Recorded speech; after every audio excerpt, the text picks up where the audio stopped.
slides that you saw tonight, the freshwater aspect is important on Ballona. That Ballona has several underlying freshwater aquifers. All of our agencies are saying that it's not my job to do anything, but it is their job. And in those letters, I provide the law, from federal to local to regional. It's a violation of the law to harm those aquifers. The Water Board allows what's called construction dewatering permits. And they're all short term. And certainly in the EIR, Marcia, you know the first phase, all of that, no long-term dewatering is allowed because you can't have subsidence, letting the water, the ground lower because you're pulling out that water.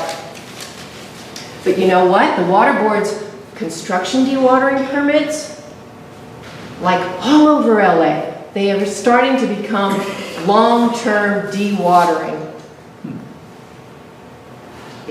They're short-term construction dewatering permits. The system was never even designed to carry groundwater. It was designed to carry Department of Sanitation water, your toilet, your sink, all of that. Not groundwater. These are huge volumes of water that they are taking out and throwing into the sanitary sewers, which we have an antiquated system as it is. So not only is it we're losing our groundwaters, but you're taxing the system as well.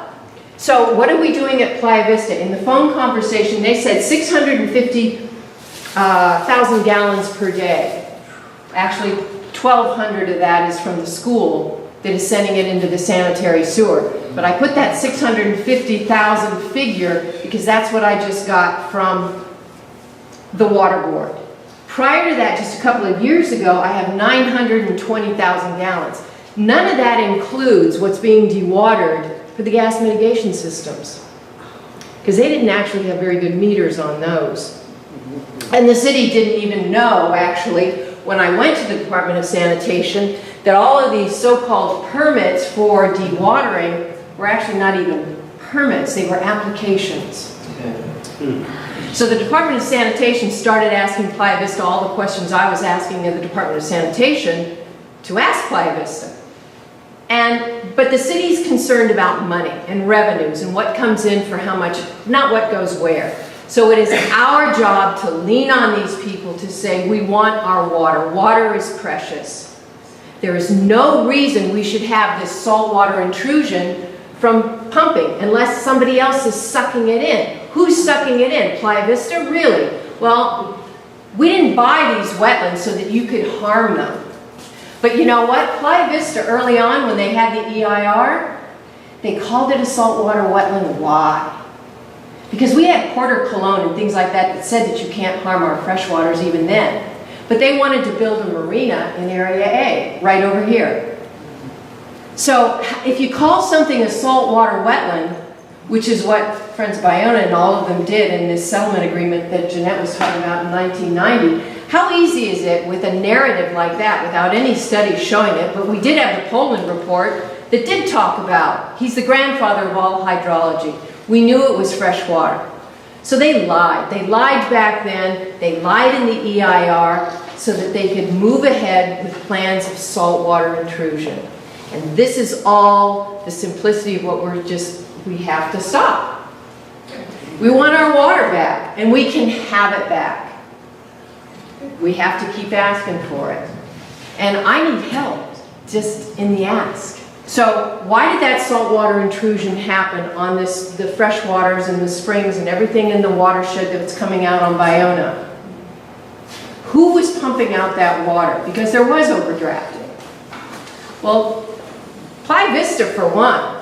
And right now, who is pumping the water? Who is causing that saltwater intrusion through there? I mean, think about it. Playa Vista. Once we found all the gas problems that they had there, they have to lower the groundwater table in order to keep those gas mitigation systems free of water. This is all stuff that the Water Board is on the phone with me going, well, I think that's just a passive system. And I've been told that it's just, this is Playa Vista talking to them, it's a passive system that only when we have exceptional rains do those waters fill up and they have to pump them out, which is absolutely false. I mean, we have the Department of Sanitation records showing that they've got to constantly pump this water out. I have videotape in the underground, second story underground, of water coming from the floor up to here on the wall before they finally got pumps big enough out there to keep it pumped out. There are elevator shafts filled with water at the base.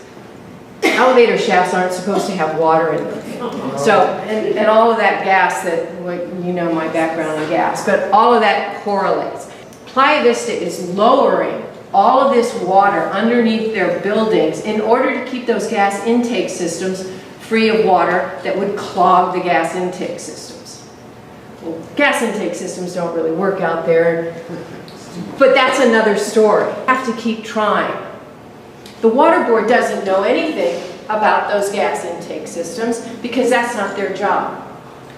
But it's my job, it's our job to stay on top of them and say, look, this is an ecological system out here. It is your role to protect these systems. So it is your role to work as a task force, an interagency task force. Department of Sanitation, you need to be working with the Water Board. Water Board, you need to be knowing what the Department of Sanitation is doing.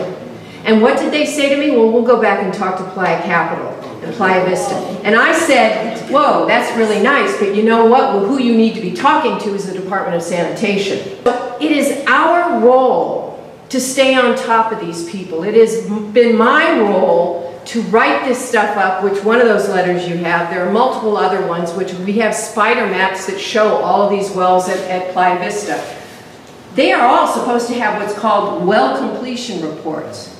Because with everything going on and the droughts and everything else, we have to know the water table. And how do they know that in the state?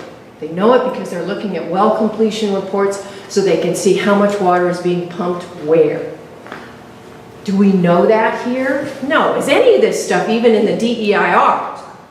Absolutely not. So in these letters that you see, while I try and stay very polite, I am very blunt about the agencies not having any of this in the DEIR. And I'm very blunt with the Water Board. Now, this is the time to stay on the Water Board. We want our water back for Ballona. Saltwater intrusion shouldn't be happening. It should be diminishing. What matters is getting the agencies to move and do the jobs that they have. The letter that she just sent you that was attached to this presentation is the second.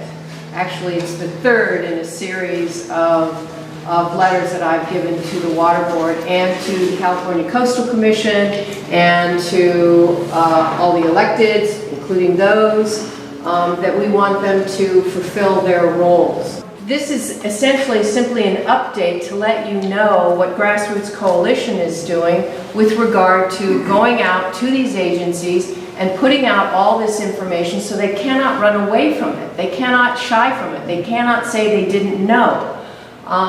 Even in our responses to the EIR, there's something called willful blindness. And you're hearing that with regard to Trump on the news lately. It's an important term, willful blindness, and I've only recently become aware of it, used it in the DEIR response. If you know things that are going on, and it's been brought to your attention, you cannot say, I didn't know. The Water Board's role is to protect those waters. I had a meeting last Friday with the Water Board, and there were multiple departments heads there. There was an attorney there who ultimately said, well, it's not our job to really concern ourselves with Ballona. Ballona overlies freshwater aquifers. That's all there is to it. Because the clarity of what they were saying was so off point. And the ecology, and I says, actually, yes, it is. And I ended up interrupting this hour-long conversation over and over and over again. There was drinking water from that water well. It was shut down. When we had the MTBE contamination in Santa Monica, which actually Santa Monica had some, but it also came down as far as Palms Boulevard, if you know where that is. That's pretty far south. The Water Board will try and tell you, well, we've got saltwater intrusion. Well, we do have saltwater intrusions, but what do they do in other towns and cities along the coast? You've all heard probably the term curtain, where they actually inject water to keep that salt water at bay so that you can use those waters. We used to have, which I was hoping you had brought something on, in Playa del Rey, a water well. And the culvert wells were shut down to not draw that MTBE, which was the chemical cleanser and gasoline additive that they got rid of because a tablespoon in an Olympic-sized swimming pool is toxic. So they could not clean it in the aquifers below. So now they are pumping it up and cleansing it on the surface. But because of the fear of drawing it further down towards Ballona, they actually stopped pumping the culvert wells.